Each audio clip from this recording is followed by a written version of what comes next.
1 mata kuliah konsep dasar IPA 2 akan membahas tentang energi bunyi. Di sini saya akan membahas tentang pengertian dari energi bunyi. Energi bunyi adalah segala kemampuan yang terjadi akibat adanya bunyi. Bunyi adalah getaran di udara. Segala yang memiliki getaran pasti menghasilkan bunyi. Selanjutnya ada sumber bunyi. Sumber energi bunyi ada bermacam-macam. Benda-benda yang menghasilkan bunyi disebut sumber bunyi. Kita juga dapat menghasilkan bunyi karena mempunyai pita suara. Ketika kita bercakap-cakap, pita suara yang ada dalam tenggorokan akan bergetar. Alat-alat musik juga merupakan sumber bunyi. Intinya, semua yang menghasilkan bunyi adalah sumber bunyi. Berdasarkan kuat lemahnya atau frekuensinya, bunyi dibedakan menjadi 3 jenis, yaitu yang pertama infrasonik, yang kedua audiosonik, dan yang ketiga adalah ultrasonik. Selanjutnya adalah sifat-sifat energi bunyi. Sifat-sifat energi bunyi digolongkan menjadi 3 macam. Yang pertama yaitu bunyi dapat merambat melalui zat padat, zat cair, dan gas. Yang kedua, bunyi tidak dapat merambat di ruang hampa. Dan yang ketiga, bunyi dapat diserap dan dipantulkan. Selanjutnya, syarat terdengarnya bunyi. Syarat terdengarnya bunyi ada 3 macam. Yang pertama, ada medium. Yang kedua, ada sumber bunyi. Dan yang ketiga, ada pendengar. Tentu tidak akan ada bunyi tanpa adanya pendengar. Selanjutnya ada karakteristik bunyi. Karakteristik bunyi ada beberapa macam. Antara lain, yang pertama ada nada. Yang kedua desah, ketiga timbre, dan keempat dentum. Selanjutnya kekuatan bunyi.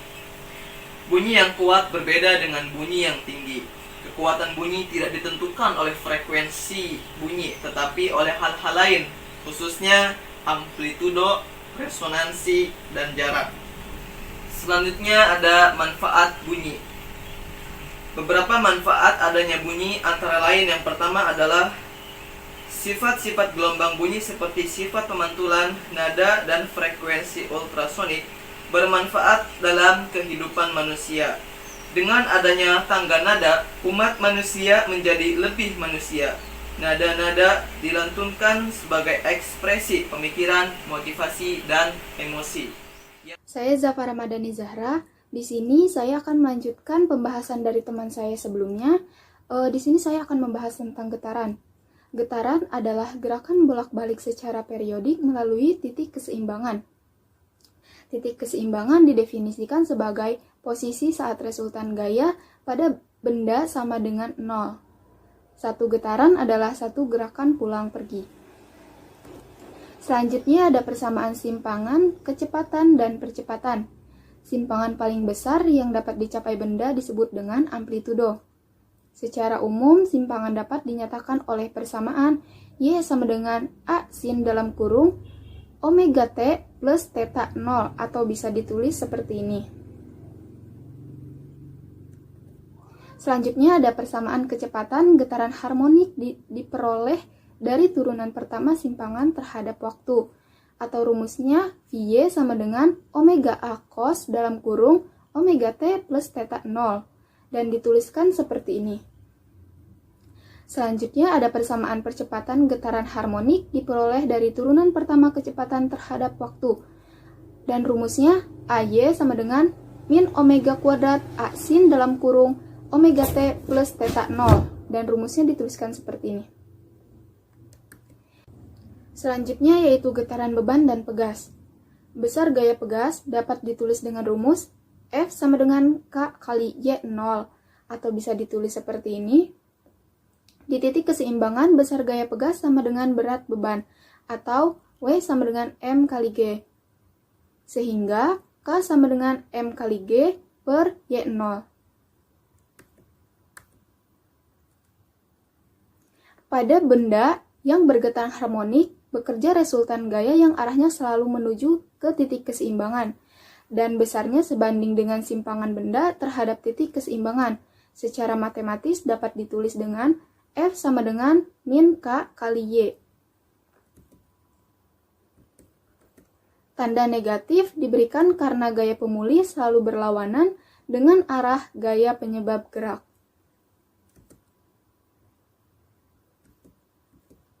Selanjutnya, getaran beban pada ayunan sederhana.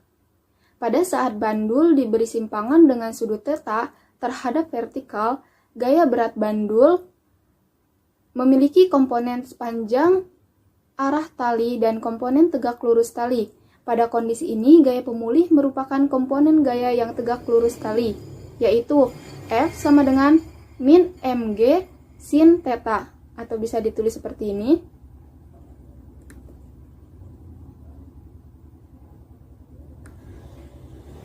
Selanjutnya, periode bandul dihitung dengan persamaan T sama dengan 2pi akar L per G. Sedangkan frekuensi dihitung dengan persamaan F sama dengan 1 per 2pi akar G per L. Selanjutnya, hukum kekekalan energi mekanik pada getaran harmoni. Yang pertama ada energi potensial. Energi potensial dirumuskan atas dasar perubahan gaya yang bekerja pada getaran harmonik berbanding lurus dengan besar simpangannya. Energi potensial dirumuskan dengan EP sama dengan setengah KY kuadrat, atau bisa ditulis seperti ini. Selanjutnya energi kinetik. Energi kinetik peran harmonik dirumuskan dengan EK sama dengan setengah mv kuadrat, dan dituliskan seperti ini. Selanjutnya ada energi mekanik. Energi mekanik merupakan jumlah energi potensial dan energi kinetik. Energi mekanik dirumuskan dengan EM sama dengan EP plus EK. Selanjutnya yaitu bentuk gelombang getaran harmonik. Bentuk gelombang getaran harmonik adalah grafik yang menyatakan hubungan antara simpangan dan waktu. Bentuk gelombang getaran harmonik adalah sinusoidal. Dari gelombang itu terlihat bahwa simpangan getaran berada di antara min A dan plus A. Situasi yang sama berulang setiap selang waktu satu periode dengan lambang T. Selanjutnya supremasi getaran. Secara grafik, bentuk gelombang resultan dua getaran dapat diperoleh dengan menjumlahkan simpangan getaran-getaran tersebut. Misalnya, Y1 sama dengan simpangan getaran 1 pada suatu saat, Y2 sama dengan simpangan getaran 2 pada saat yang sama, dan Y sama dengan simpangan resultan getaran 1 dan 2 pada saat tersebut, maka Y sama dengan Y1 plus Y2. Superposisi secara sistematis pada dasarnya sangat sederhana, yaitu menjumlahkan simpangan gerak yang disuperposisi. Misalnya, dua getaran yang disuperposisi mempunyai amplitudo yang sama pada saat T sama dengan 0, simpangannya yaitu 0. Nah, selanjutnya akan dibahas oleh teman saya. Saya Widi Nur Hidayah. Di sini saya akan melanjutkan presentasi dari teman saya yang sebelumnya. Di sini saya akan membahas tentang gelombang. Pertama, apa sih gelombang itu? Gelombang adalah getaran yang merambat baik melalui medium ataupun tanpa medium. Nah, gelombang yang merambat tanpa medium itu biasanya merambat melalui vakum atau hampa udara. Nah, gelombang juga hanya memindahkan energi tanpa memindahkan medium sebelumnya. Pengertian bunyi sendiri adalah gelombang mekanik yang arah perambatannya sejajar dengan arah getarnya, atau seperti gelombang longitudinal. Nah, gelombang longitudinal itu bentuknya seperti ini. Rapatan, regangan, rapatan, regangan, rapatan, regangan. Nah, satu gelombang diisi dengan satu rapatan dan satu regangan. Gelombang bunyi memerlukan medium untuk merambat. Dengan mediumnya itu zat padat, zat cair, dan gas. Nah, bunyi tidak dapat merambat melalui ruang hampa. Nah, di sini saya akan menjelaskan tentang cepat rambat gelombang. Cepat rambat gelombang itu apa sih? Cepat rambat gelombang adalah jarak yang ditempuh oleh gelombang dalam waktu 1 detik. Sedangkan lambda atau panjang gelombang adalah jarak yang ditempuh oleh gelombang dalam satu periode. Selanjutnya, periode adalah waktu yang ditempuh oleh gelombang untuk melewati satu titik tetap. Nah, selanjutnya frekuensi adalah jumlah gelombang yang lewat melalui sebuah titik tetap per detik. Nah, selanjutnya rumus umum cepat rambat atau laju gelombang yaitu V sama dengan lambda dibagi T atau V sama dengan lambda dikali F. Selanjutnya ada medium perambatan bunyi. Yang pertama, cepat rambat gelombang bunyi dalam gas. Rumusnya itu V sama dengan akar konstanta Laplace dikali R dikali T dibagi M. Selanjutnya, yang kedua, cepat rambat gelombang bunyi dalam zat cair. Rumusnya V sama dengan akar modulus bulk dibagi rho atau massa jenis. Selanjutnya, cepat rambat gelombang bunyi dalam zat padat. Rumusnya V sama dengan akar E dibagi rho atau massa jenis. E itu adalah modulus ion zat padat. Yang terakhir itu cepat rambat gelombang bunyi dalam dawai atau senar. Rumusnya V sama dengan akar F dibagi mu. Nah, F itu adalah tegangan tali, mu itu adalah massa persatuan panjang tali. Selanjutnya ada sumber-sumber bunyi. Di sini sumber bunyi ada dua. Yang pertama, dawai atau senar. Nah, dawai atau senar ini biasa digunakan untuk alat musik. Nah, contoh alat musik yang menggunakan dawai atau senar sebagai sumber bunyi adalah gitar, kecapi, dan biola. Nah, selanjutnya yang kedua ada kolom udara atau pipa organa. Seperti yang kita ketahui, pipa organa terdapat dua macam, yaitu pipa organa terbuka dan pipa organa tertutup. Nah, pipa organa sendiri itu apa sih? Pipa organa itu juga digunakan untuk alat musik. Contohnya alat musiknya adalah seruling, trompet, dan klarinet. Nah, pipa organa terbuka itu apa? Pipa organa terbuka adalah sebuah kolom udara yang ujung penampangnya itu terbuka. Jadi penampang pada pipa organa itu terbuka. Nah, sedangkan pipa organa tertutup adalah pipa organa yang salah satu ujungnya itu tertutup. Jadi ujung yang lainnya itu terbuka. Selanjutnya, saya akan membahas tentang intensitas gelombang. Apa sih intensitas gelombang itu? Intensitas gelombang adalah besaran yang menyatakan besar energi yang dipindahkan oleh gelombang, atau juga dapat didefinisikan sebagai daya gelombang yang dipindahkan melalui bidang seluas satuan yang tegak lurus pada arah cepat rambat gelombang. Rumusnya adalah I atau intensitas gelombang sama dengan P atau daya gelombang dibagi A. A itu adalah luas bidang yang ditembus tegak lurus oleh gelombang. Selanjutnya ada taraf intensitas bunyi. Apa sih taraf intensitas bunyi itu? Taraf intensitas bunyi adalah logaritma perbandingan antara intensitas bunyi dan intensitas ambang pendengaran. Nah, rumusnya itu TI atau taraf intensitas sama dengan 10 log I atau intensitas bunyi dibagi IO atau intensitas ambang pendengaran. Selanjutnya, pelayangan bunyi. Pelayangan bunyi terjadi karena interferensi antara dua gelombang yang memiliki amplitudo yang sama dan frekuensi yang berbeda sedikit.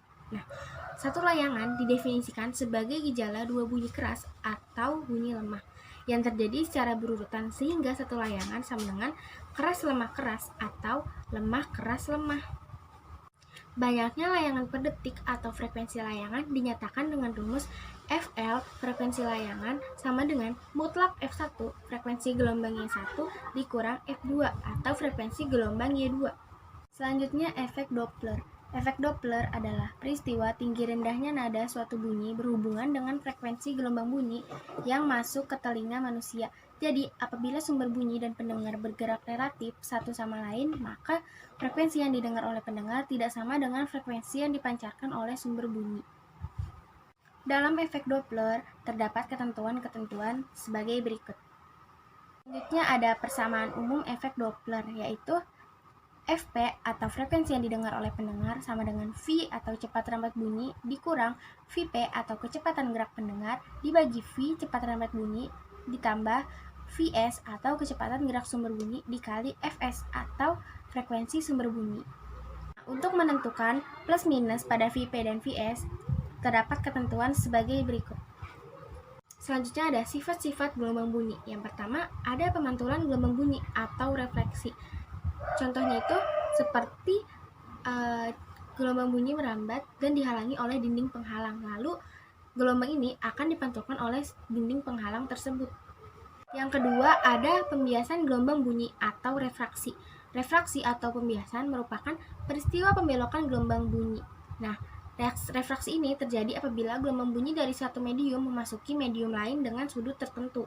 Yang ketiga ada pemaduan gelombang bunyi atau interferensi. Nah, interferensi adalah interaksi antara kedua gelombang yang bergabung satu dengan lainnya untuk membentuk pola gelombang yang baru. Syaratnya yaitu kedua gelombang itu mempunyai beda fase tetap atau koherent. Ada pelenturan gelombang bunyi atau difraksi. Difraksi merupakan suatu peristiwa pelenturan gelombang ketika melewati celah. Syaratnya ukuran panjang gelombang seorde dengan ukuran celah. Yang terakhir ada resonansi. Resonansi adalah peristiwa ikut bergetarnya suatu benda karena dipengaruhi getaran benda yang lain. Syaratnya, kedua benda memiliki frekuensi yang sama atau kelipatan bilangan bulat dari frekuensi sumber itu. Selanjutnya ada pemanfaatan gelombang ultrasonik. Yang pertama itu dalam bidang kedokteran. Yang kedua, mendeteksi kerusakan logam. Dan yang ketiga, mendeteksi kedalaman laut dengan rumus S atau kedalaman laut sama dengan V, yaitu kecepatan gelombang di dalam air, dikali setengah dikali T. T itu adalah waktu yang diperlukan gelombang bunyi dari mulai dipancarkan sampai diterima kembali oleh sumber. Nah, selanjutnya saya akan menjelaskan tentang perambatan bunyi. Jadi, pengertian perambatan bunyi adalah perpindahan bunyi melalui suatu hambatan atau benda. Nah, ketika kita mendengarkan suatu bunyi, maka sesungguhnya sumber bunyi itu dapat merambat ke telinga kita melalui udara. Nah, coba kita bayangkan jika tidak ada udara. Contohnya seperti di luar angkasa saat kita berada di bulan. Di sana tidak ada udara atau disebut ruang hampa. Nah, saat kita berada di ruang hampa udara, bunyi itu tidak akan terdengar sama sekali. Maka dari itu, ketika kita berada di ruang hampa udara, kita tidak akan bisa mendengarkan bunyi suara. Selanjutnya adalah media perambatan bunyi. Jadi, bunyi itu merambat melalui zat pengantar atau zat perantara. Jadi, ada 3 zat pengantar. Yang pertama itu adalah bunyi merambat melalui zat padat. Perambatan bunyi pada zat padat itu umumnya lebih cepat terdengar dibandingkan dengan perambatan bunyi pada zat cair ataupun gas. Nah, contohnya ini adalah ketika kita menempelkan telinga kita pada rel kereta api, kita akan dapat mendengar suara kereta api yang akan lewat bahkan sebelum kereta api tersebut terlihat. Nah, contoh yang lainnya juga ketika kita menempelkan telinga kita ke dinding, kemudian dinding yang lainnya itu dipukul, kita akan mendengarkan suara pukulan tersebut. Nah, hal ini menunjukkan bahwa bunyi itu dapat merambat pada zat padat. Perambatan bunyi pada zat padat itu umumnya lebih cepat terdengar dibandingkan dengan perambatan bunyi pada zat cair ataupun gas. Nah, contohnya ini adalah ketika kita menempelkan telinga kita pada rel kereta api, kita akan dapat mendengar suara kereta api yang akan lewat bahkan sebelum kereta api tersebut terlihat. Nah, contoh yang lainnya juga ketika kita menempelkan telinga kita ke dinding, kemudian dinding yang lainnya itu dipukul, kita akan mendengarkan suara pukulan tersebut. Nah, hal ini menunjukkan bahwa bunyi itu dapat merambat pada zat padat. Nah, yang kedua ini bunyi merambat pada zat cair. Contohnya itu ketika kita memukul-mukulkan 2 buah batu pada sisi kolam renang, maka orang lain dapat mendengar suara benturan batu tersebut pada sisi kolam renang yang lain. Contoh yang lainnya itu ketika kita membenturkan 2 buah batu di dalam air, maka orang yang di luar air itu dapat mendengar suara pukulan batu tersebut. Hal ini menunjukkan bahwa bunyi dapat merambat pada zat cair. Yang ketiga adalah bunyi dapat merambat pada benda gas. Salah satu contoh benda gas adalah udara. Nah, contohnya ini ketika terdengar bunyi guntur. Saat terjadinya guntur, gelombang bunyi itu umumnya akan terpancar dan merambat ke penjuru arah. Oleh sebab itu, kita dapat mendengar suara guntur dari berbagai arah. Contoh yang kedua itu, ketika kita membunyikan lonceng, itu kita mendengarnya. Jadi, hal ini menunjukkan bahwa bunyi dapat merambat pada zat gas, yaitu udara. Selanjutnya adalah cepat merambat bunyi. Bunyi memerlukan suatu waktu tertentu untuk menempuh suatu jarak tertentu. Nah, jarak yang ditempuh gelombang bunyi dalam satuan waktu tertentu ini disebut dengan cepat rambat bunyi. Jadi, rumus cepat rambat bunyi, rumusnya itu adalah V sama dengan S per T dengan keterangan I sama dengan cepat, lambat, bunyi dengan satuannya meter per sekon, dan S merupakan jarak. Lambat bunyi satuannya merupakan meter, dan T merupakan waktu tempuh bunyi dengan keterangannya itu merupakan sekon.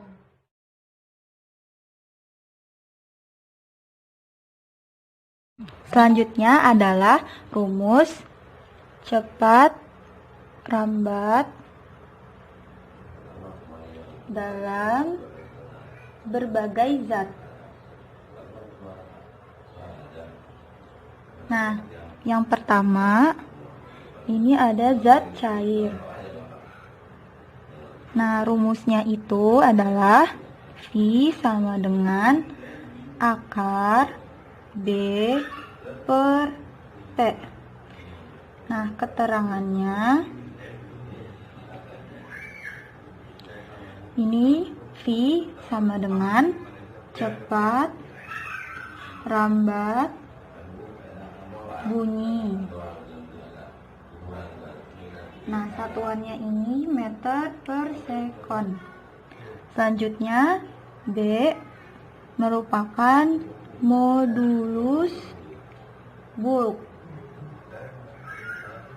Nah, satuannya merupakan Newton per meter kuadrat. Dan yang terakhir itu P. Nah, P itu merupakan massa jenis. Dengan satuannya itu kilogram per meter kubik.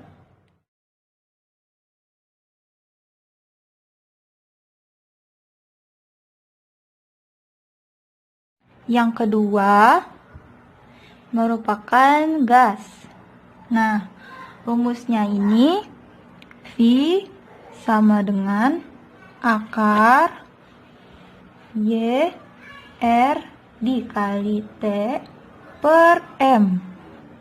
Nah, keterangannya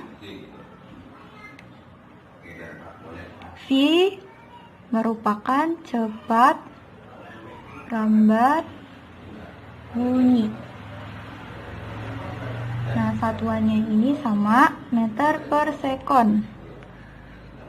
Kemudian Y merupakan konstanta Laplace. Nah, yang R merupakan konstanta gas umum. Nah, yang T ini merupakan suhu gas. Nah, satuannya ini Kelvin. Dan yang terakhir itu M merupakan massa molekul relatif gas.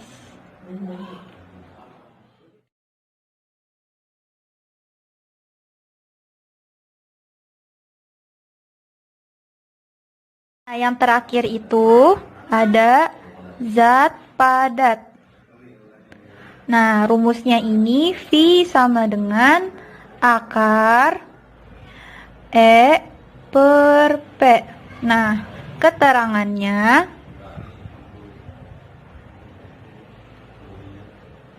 V sama dengan cepat rambat bunyi. Satuannya meter per sekon. Kemudian E. Nah, E ini modulus Young. Satuannya Newton per meter kuadrat. Nah, P ini merupakan massa jenis. Massa jenis ini satuannya kilogram per meter kubik.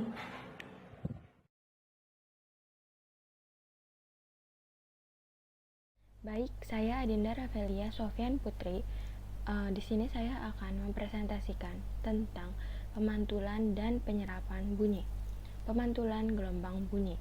Pemantulan bunyi terjadi karena gelombang bunyi menabrak bidang pantul, kemudian gelombang bunyi tersebut dipantulkan oleh bidang pantul tersebut. Hukum pemantulan bunyi.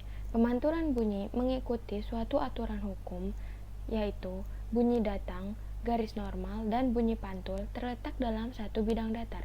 Sudut datang sama besar dengan sudut pantul. Sudut datang adalah sudut antara bunyi datang dengan garis normal.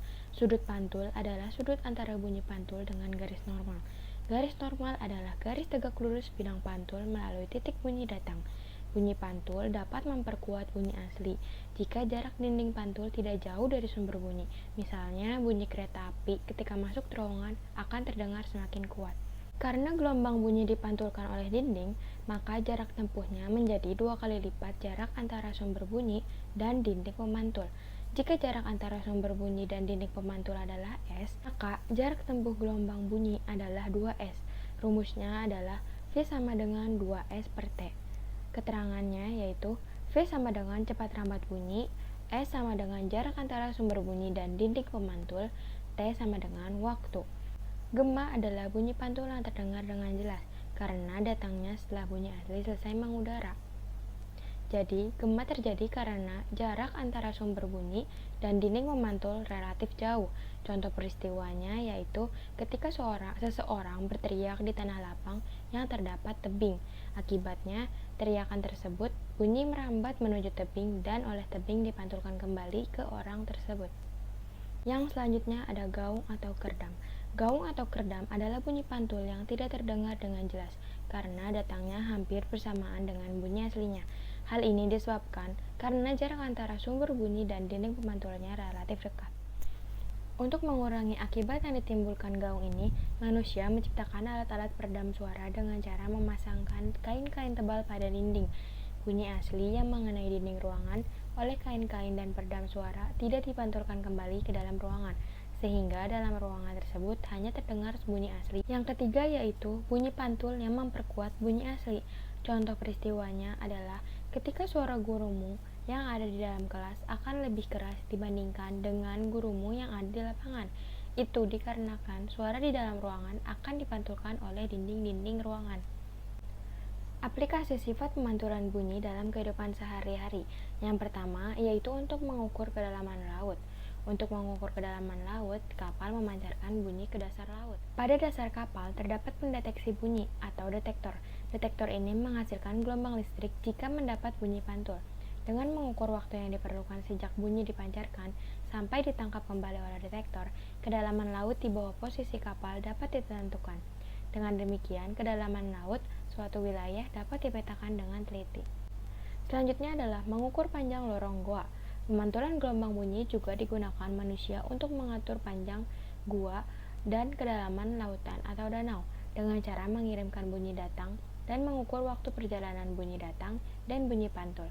Panjang suatu gua atau kedalaman suatu tempat di bawah permukaan air dapat ditentukan. Selanjutnya adalah mengetahui kandungan ikan di bawah laut. Dengan mengarahkan gelombang bunyi ke dalam laut, kita dapat mengetahui kandungan ikan di bawah laut. Sebagian gelombang akan dipantulkan oleh ikan-ikan yang berenang di bawah permukaan laut.